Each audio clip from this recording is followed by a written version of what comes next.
ഹരേ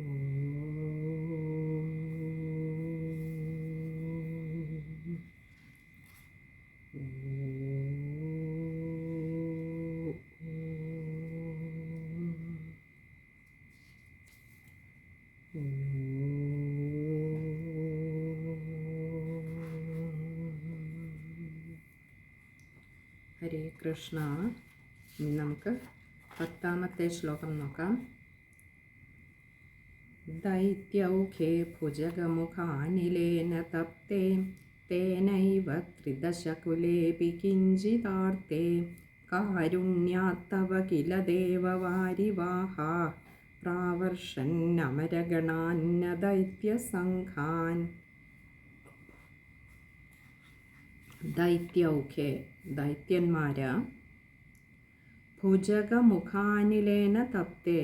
ഭുജഗമുഖ അനിലേന, ഭുജഗമുഖം ആ വാസുകിയുടെ മുഖത്ത് നിന്നുള്ള അനിലേന, ആ ചൂടുള്ളതായിട്ടുള്ള അനില എന്ന് പറഞ്ഞാൽ കാറ്റാണ്.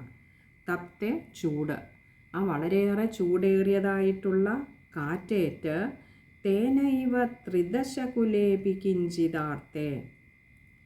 അങ്ങനെ ആ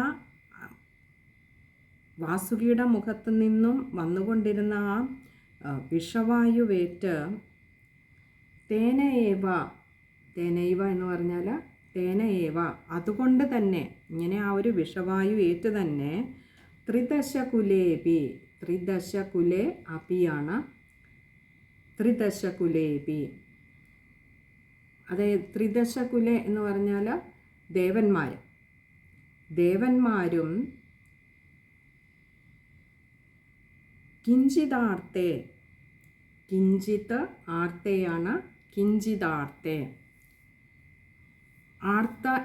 ആർത്തന്മാർ, ആർത്ത എന്ന് പറഞ്ഞാൽ വിഷമിക്കുക, ദുഃഖിക്കുക. കിഞ്ചിതാർത്തെ, അവരുമെല്ലാം അല്പം വിഷമിക്കുന്നത് കണ്ട്, അതായത് ഇവിടെ അസുരന്മാർ അതുപോലെ നിന്ന് മഥനം ചെയ്തെങ്കിലേ ദേവന്മാർക്കും നന്നായി മഥനം ചെയ്യുവാൻ കഴിയും. അസുരന്മാർ തളർന്നു തുടങ്ങിയിരിക്കുന്നു. ഈ വാസുകിയുടെ മുഖത്തു നിന്നുള്ള വിഷവായുവേറ്റ്, അതും ചൂടുള്ളതായിട്ടുള്ള വിഷവായുവേറ്റ് അവർ അങ്ങനെ അതിൻ്റെ ചൂട് കൊണ്ട് ചുട്ടുനീറി അവരങ്ങനെ സങ്കടപ്പെടുകയാണ്. ആ സമയത്ത് അതിൻ്റെ ഒരു വിഷമം ഇപ്പുറത്ത് ദേവന്മാരും അനുഭവിക്കുവാൻ തുടങ്ങി. ആ സമയത്ത് കാരുണ്യാത്തവ കില ദേവ, കാരുണ്യാത് തവ, ഇങ്ങനെ രണ്ട് വാക്കുകൾ ചേരുന്നതാണ് കാരുണ്യാത്തവ. കാരുണ്യാത് എന്ന് പറഞ്ഞാൽ കാരുണ്യം കൊണ്ട്, തവ അങ്ങയുടെ കാരുണ്യം കൊണ്ട്, കില എന്ന് പറഞ്ഞാൽ അതുകൊണ്ട് തന്നെ, ദേവ അലയോ ഭഗവാനെ, വാരിവാഹ, ആ വാരി എന്ന് പറഞ്ഞാൽ മഴ, വാരിവാഹ എന്ന് പറഞ്ഞാൽ നന്നായി ഒന്ന് അസുരന്മാരുടെ ദേഹത്ത് മഴ വർഷിപ്പിച്ചു എന്ന് പറഞ്ഞാൽ പെട്ടെന്നൊരു മഴയെ ഉണ്ടാക്കി ഭഗവാൻ അവിടെ.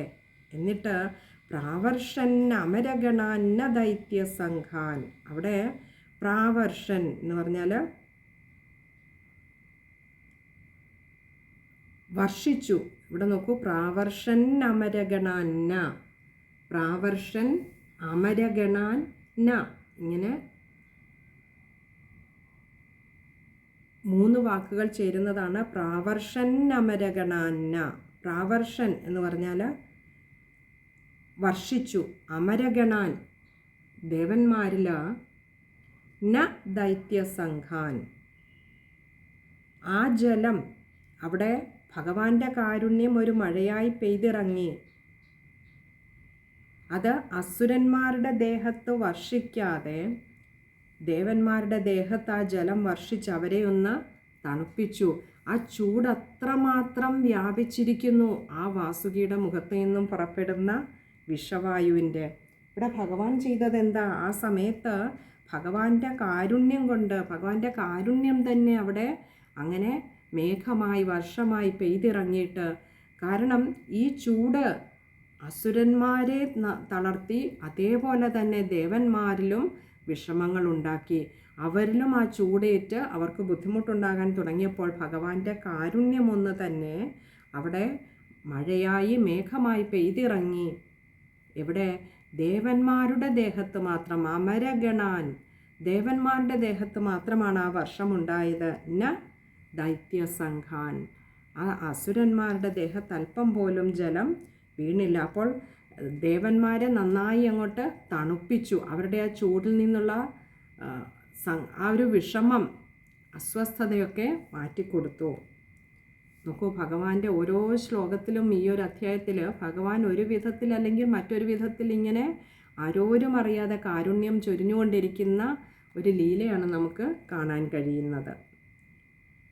നമുക്ക് ആ ശ്ലോകം ഒന്നുകൂടി നോക്കാം. ദൈത്യൗഖേ ഭുജഗമുഖാനിലേന തപ്തേ തേനൈവ ത്രിദശകുലേപി കിഞ്ചിദാർത്തേ കാരുണ്യാത്തവ കില ദേവവാരിവാഹാ പ്രാവർഷന്നമരഗണാന്ന ദൈത്യസംഘാൻ. ശ്ലോകം വായിക്കുമ്പോൾ ശ്രദ്ധിക്കേണ്ട കാര്യങ്ങൾ: ഭുജഗമുഖാനിലേന, ഭുജഗമുഖ അനിലേനാണ്. ഭുജഗമുഖാനിലേന, അത് അകാരം ശ്രദ്ധിക്കുക. പിന്നെ അടുത്തത് ത്രിദശകുലേപി, അവിടെ വിശ്ലേഷണമുള്ളത് കൊണ്ട് എകാരം നീട്ടിയെടുക്കുക. കിഞ്ചിദാർത്തേ, കിഞ്ചിത് ആർത്തേയാണ്, അതും ശ്രദ്ധിക്കുക. ദായ്ക്ക് അകാരം നീട്ടിയെടുക്കുക, കിഞ്ചിദാർത്തേ. പിന്നെ അടുത്ത കാരുണ്യാത്തവ, അവിടെ താ കൂട്ടക്ഷരമാണ്, അത് കട്ടിയിൽ വായിക്കുക. വാരിവാഹ, അവിടെ ദീർഘവുമുണ്ട് വിസർഗവുമുണ്ട്. അപ്പോൾ അതുകൊണ്ട് പകുതി ഹകാരത്തിലും വായിക്കേണ്ടിയിരിക്കുന്നു, ആകാരം നീട്ടിയെടുക്കുകയും വേണം അവിടെ. പിന്നെ അടുത്തത് പ്രാവർഷന്നമരഗണാന്ന ദൈത്യസംഘാൻ, അവിടെ പ്രാവർഷന്നമരഗണാൻ, നാ കൂട്ടക്ഷരമാണ്, ഒപ്പം ആകാരം കൊടുത്ത് വായിക്കുകയും വേണം, കാരണം പ്രാവർഷൻ അമരഗണാനാണ്. പിന്നെ അടുത്തത് പ്രാവർഷൻ അമരഗണാന്ന, അവിടെ നാ കൂട്ടക്ഷരമാണ്, തന്നെയല്ല ന ദൈത്യസംഘാനാണ്. അപ്പോൾ അതുകൊണ്ട് അന്ന ശരിക്ക് കേൾക്കത്തക്ക വിധത്തിൽ പ്രാവർഷൻ അമരഗണാന്ന, അവിടെ കൂട്ടക്ഷരത്തിൽ നന്നായി അത് വായിക്കാൻ ശ്രമിക്കുക. ഇനി അടുത്തത് 11ാമത്തെ ശ്ലോകമാണ്. ഉദ്ഭ്രാമ്യത് ബഹുതിമി നക്രചക്രവാളേ തത്രാബ്ധൗ ചിരമധിദേവി നിർവികാരൗ ഏകസ്ത്വം കരയുഗകൃഷ്ടസർപ്പരാജസംരാജൻ പവനപുരേശ പാഹി രോഗാൻ. ഉദ്ഭ്രാമ്യത് ബഹുതിമി നക്രചക്രവാളേ, ഉദ്ഭ്രാമ്യത് എന്ന് പറഞ്ഞാൽ ഇങ്ങനെ വളരെ പരിഭ്രമിച്ച് അങ്ങോട്ടും ഇങ്ങോട്ടുമൊക്കെ പായുകയാണ്. ഇപ്പോൾ ദേവന്മാരുടെ പൊതുവേ ക്ഷീണിതരായിരുന്ന ദേവന്മാർ ആ സർപ്പത്തിൻ്റെ വായിൽ ചൂട് കാറ്റേറ്റ് ക്ഷീണിച്ചവരെ വീണ്ടും തണുപ്പിച്ച് ഭഗവാൻ അവരെ ശക്തരാക്കി. വീണ്ടും അങ്ങനെ ശക്തിയായി രണ്ടുപേരും കടഞ്ഞുകൊണ്ടിരിക്കുമ്പോൾ ഉദ്ഭ്രാമ്യത്, ആ സമയത്ത് പരിഭ്രമിച്ചുകൊണ്ട് ആ സമുദ്രത്തിനുള്ളിൽ അങ്ങോട്ടും ഇങ്ങോട്ടും പായുന്ന ബഹു തിമി നക്ര ചക്രവാളെ, ബഹു ധാരാളം, തിമിംഗലങ്ങളും നക്ര ചക്രവാളെ, നക്രം എന്ന് പറഞ്ഞാൽ മുതലകൾ.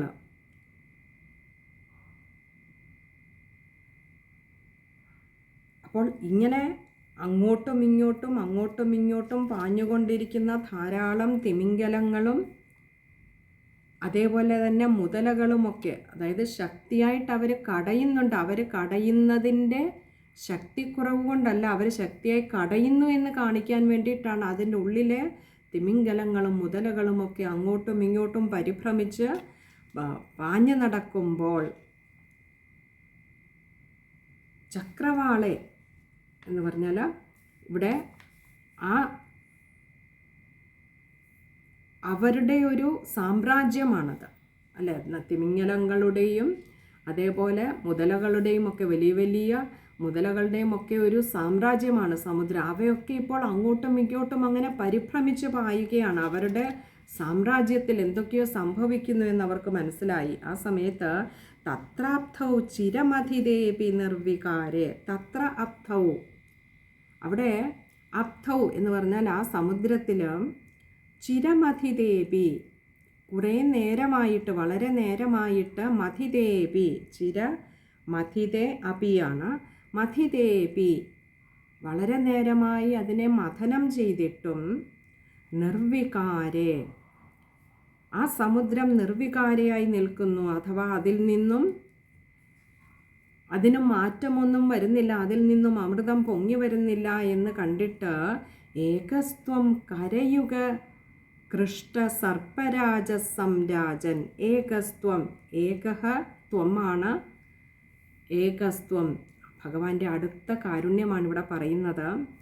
ഏകഹ ഭഗവാനെ, അവിടുന്ന് ഒറ്റയ്ക്ക് തന്നെ, ത്വം അവിടുന്ന് കരയുഗ കൃഷ്ട സർപ്പരാജ സംരാജൻ, കരയുഗം രണ്ട് കൈകൊണ്ടും, കൃഷ്ട സർപ്പരാജെ ആ സർപ്പങ്ങളുടെ രാജാവായിട്ടുള്ള വാസുകിയെ രണ്ട് കൈകൊണ്ടും മഥിച്ചുകൊണ്ട്, സംരാജൻ എന്ന് പറഞ്ഞാൽ അവിടുന്ന് വളരെ ശക്തിയായിട്ട് ആ വാസുകിയെ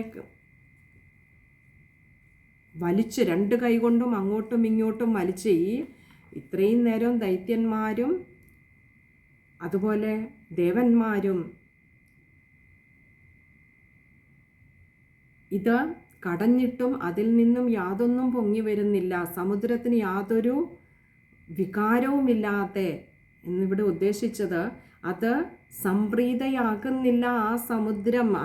ഇവരെന്താണോ അന്വേഷിക്കുന്നത് അത് കൊടുക്കുന്നതിന് സമുദ്രം തയ്യാറാകുന്നില്ല എന്ന് കണ്ടപ്പോൾ, പാലാഴി അതിന് മുതിരുന്നില്ല എന്ന് കണ്ടപ്പോൾ, ഭഗവാൻ തന്നെ രണ്ട് കൈകൾ കൊണ്ടും രണ്ട് വശത്തുമുള്ള ആ വാസുകിയുടെ, ഒരു വശത്ത് വാസുകിയുടെ തലഭാഗവും മറുവശത്ത് വാൽഭാഗവും നന്നായി പിടിച്ച് അങ്ങോട്ടും ഇങ്ങോട്ടും നല്ല ശക്തിയായിട്ട് കടഞ്ഞപ്പോൾ, സംരാജൻ, സംരാജൻ എന്ന് പറഞ്ഞാൽ ശോഭിച്ചു. ഭഗവാനെ അങ്ങനെയും അവിടുന്ന് കാരുണ്യം കാണിച്ച് അവിടുന്ന് ശോഭിച്ചുവല്ലോ. പവനപുരേശ പാഹിരോഗാത്, പവനപുരേശ അല്ലയോ ഗുരുവായൂരപ്പ, അവിടുന്ന് പാഹിരോഗാത് എൻ്റെ രോഗങ്ങളെയൊക്കെ തീർത്ത് രക്ഷിക്കണമേ. ഭഗവാന്റെ ഈ ഒരു അവതാരലീല, അതായത് അജിതാവതാരം എന്ന് പറയാറുണ്ട്. ഇങ്ങനെ രണ്ട് കൈകൾ കൊണ്ടും ഭഗവാൻ സ്വയം ആ രണ്ട് വശത്തുമുള്ള നിന്നും സർപ്പത്തെ അങ്ങോട്ട് ശക്തിയായി വലിച്ചു മഥനം ചെയ്യുന്ന ആ അവതാരത്തെ അജിതാവതാരം എന്ന്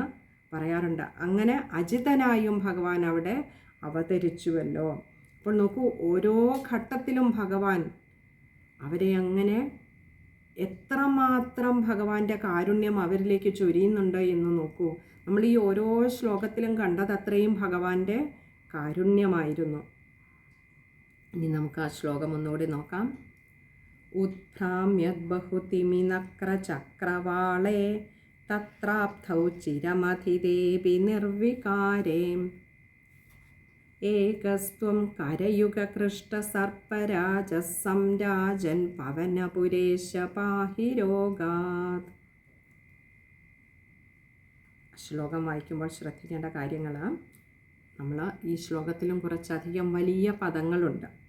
ഉത്ഭ്രാമ്യത് ബഹുതിമി നക്ര ചക്രവാളെ, അതത്രയും ചേർത്ത് തന്നെ വായിക്കാൻ ശ്രമിക്കുക. അതുപോലെ തത്രാപ്തൗ, തത്ര അപ്തൗ ആണ് ശ്രദ്ധിക്കുക. ചിരമധിദേവി, അവിടെ ഏകാരം നീട്ടിയെടുക്കേണ്ടിയിരിക്കുന്നു. പിന്നെ അടുത്തത് കരയുഗ കൃഷ്ട സർപ്പരാജ സംരാജൻ, അവിടെ കഴിയുന്നതും ചേർത്ത് വായിക്കുക. ഇനിയും ചേർത്ത് വായിക്കാൻ പറ്റാത്ത തുടക്കക്കാരാരെങ്കിലും ഉണ്ടെങ്കിൽ കരയുഗ കൃഷ്ട സർപ്പരാജഹ എന്നവിടെ ഒരു വിസർഗം കൊടുത്ത് പകുതി ഹകാരത്തിൽ നിർത്തിക്കൊണ്ട് താഴെ സംരാജൻ, അപ്പോൾ അവിടെ താഴെ കൂട്ടക്ഷരമല്ല, ഒറ്റ സായേ ഉള്ളൂ. സംരാജൻ പവനപുരേശ പാഹിരോഗാത്. അതല്ലാതെ ചേർത്ത് വായിക്കുന്നവർ കരയുഗ കൃഷ്ട സർപ്പരാജ സംരാജൻ, അവിടെ സ കൂട്ടക്ഷരമായിട്ട് മാറും. ഇത് ഇത്രയും കാര്യങ്ങളാണ് ആ ഒരു ശ്ലോകം വായിക്കുമ്പോൾ ശ്രദ്ധിക്കേണ്ടതായിട്ടുള്ളത്. നമുക്ക് ഇനിയുള്ളത് ഈ ഒരു ദശകം ഭഗവാൻ ഇത്രയൊക്കെ അർത്ഥവിചാരം ചെയ്യിപ്പിച്ചു. അതിനെയും പാരായണം ചെയ്ത് ഭഗവാന്റെ പാദാരവിന്ദങ്ങളിൽ സമർപ്പിക്കുവാനുള്ള സമയമാണ്. അത് നമുക്ക് അടുത്ത സത്സംഗത്തിൽ ചെയ്യാമെന്ന് കരുതുന്നു. സർവത്ര ഗോവിന്ദനാമ സങ്കീർത്തനം. ഗോവിന്ദ ഹരി ഗോവിന്ദ.